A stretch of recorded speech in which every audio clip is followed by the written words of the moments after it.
तैयार करो, फिर होकर साकार प्रभु तुम सृष्टि का उद्धार करो। मानवता की बगिया सींचो प्रेम भरे संदेशों से, नफरत का अंधकार मिटाओ अमृत के उपदेशों से। हर युग में तुम प्रकट हुए संस्कृति की रक्षा करने को, शक्ति रूप बनकर उतरे थे जग की पीड़ा हरने को। दुर्वचनों के खड़े हैं राक्षस, आकर वज्र प्रहार करो, अपने कर कमलों से आकर सतयुग को तैयार करो, अपने कर कमलों से आकर सतयुग को तैयार करो। इधर ब्रह्मा जी ध्यान साधना में बैठ गए, उन्होंने अंदर प्रभु की वाणी सुनी, और ब्रह्मा जी जब ध्यान से बाहर आए तो उन्होंने कहा, भगवान ने मुझे संदेश दिया है, तुम चिंता मत करो, मैं बहुत जल्दी वसुदेव और देवकी के यहाँ अवतार लेने वाला हूँ। शेषनाग जी उनके बड़े भाई के रूप में धरती पर जन्म धारण करेंगे। तुम लोग भी भगवान की लीला कार्य में सहयोग देने के लिए अपने अंश रूप से धरती पर जन्म धारण करो।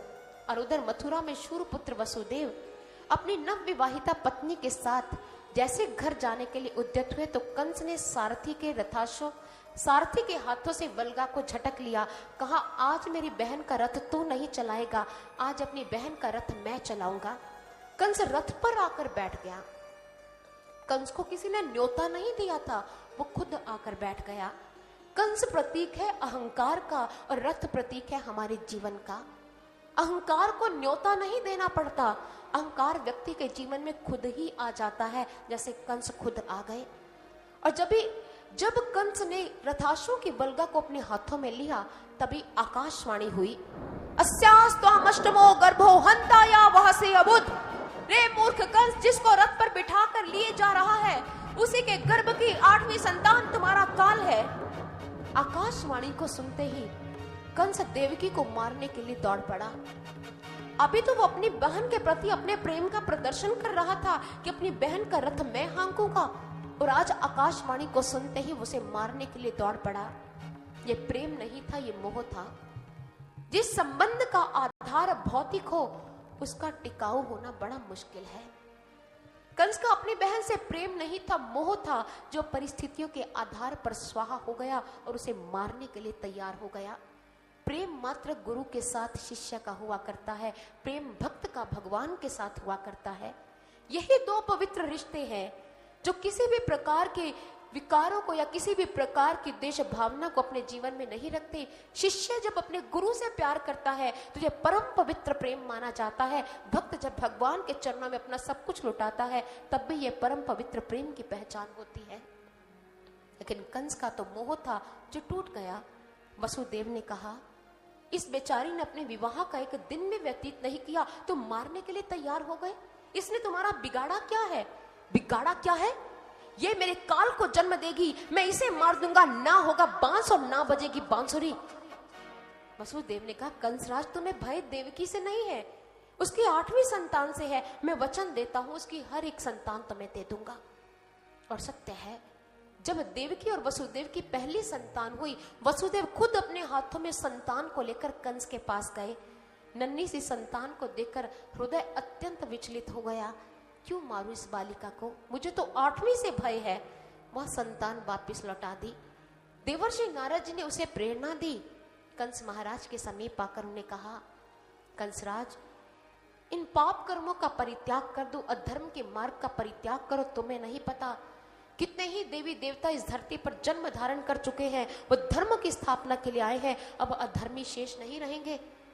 ये बात सुनते ही कंस राज ने अपनी बुद्धि को विपरीत दिशा में दौड़ाया। इन बातों से अच्छी शिक्षा ग्रहण नहीं की। उसने शीघ्र अतिशीघ्र वसुदेव और देवकी की वह संतान ली और उसे पत्थर पर पटक दिया, वो मर गई।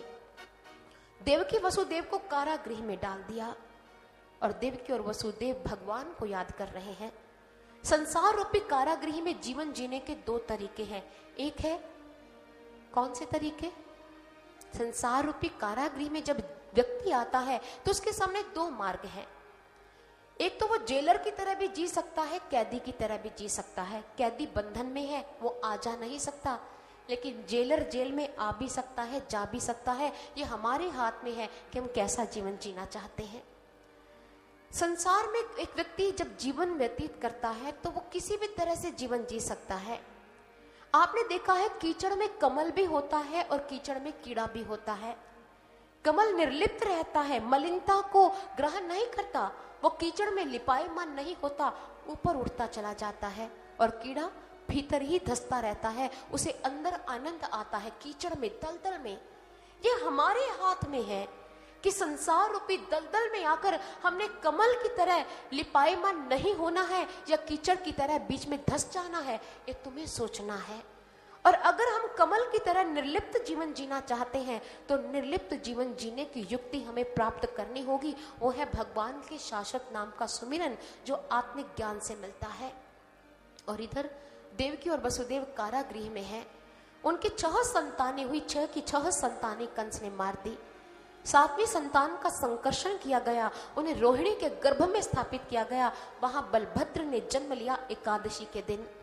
लेकिन बलभद्र आंखें नहीं खोल रहे, करे प्रभु आप धरती पर आइए तभी ये दुनिया देखेंगे।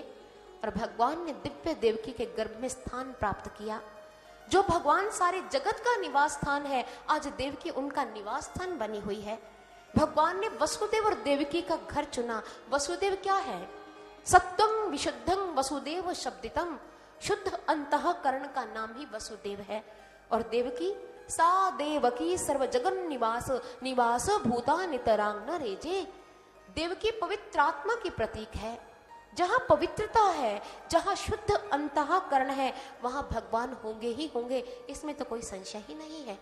और आज जब दिव्य देवकी ने गर्भ धारण किया, भगवान ने उनके गर्भ में स्थान प्राप्त किया, तो मानो सारी प्रकृति प्रसन्न हो गई।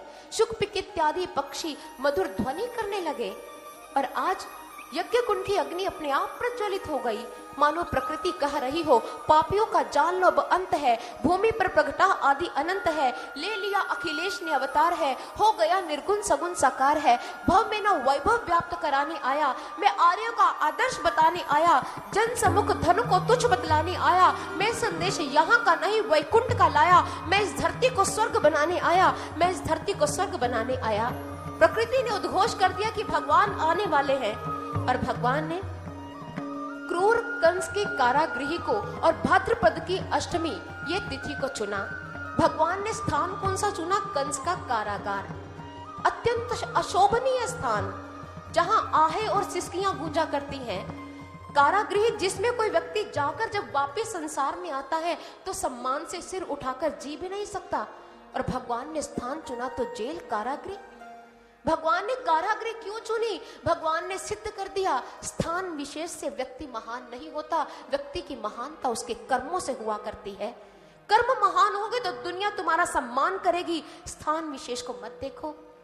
भगवान ने कहा कि उज्जवल प्रकाश काली से काली रात्रि में प्रकट हुआ करता है, और महर्षि और प्रकाशनों की दृष्टि से रात्रि समृद्ध है। रात्रि ना हो तो दिन के महत्व का पता कैसे चले? और आज आत्मा के प्रकटन का उदाहरण बन काली रात्रि में भगवान ने जन्म धारण किया। और भगवान चतुर्भुज रूप में सामने है। भगवान ने पीतांबर धारण किया हुआ है। तम अद्भुतम बालकम अंबुजेक्षणं चतुर्भुजं शंख गदार युधायुधम श्री वत्स लक्ष्मंगल शोभि कौस्तुभं पीतांबरं सांद्र पयोध सौभगम। एक हाथ में शंख है, एक में चक्र, एक में गदा, एक में पद्म। और जब वसुदेव और देवकी ने देखा तो वसुदेव ने कहा विदितो वसी भगवान साक्षात, मैं आपको पहचान गया हूं, आप साक्षात नारायण है, चतुर्भुजधारी हैं। लेकिन देवकी तो चिंतित है, अपने चतुर्भुज रूप को छिपाइए प्रभु, मैं कंस से भयभीत हो रही हूँ, आप सामान्य शिशु के रूप में आइए प्रभु। भगवान ने कहा मैंने चतुर्भुज रूप में इसलिए दर्शन दिए हैं कि तुम्हें अपने पिछले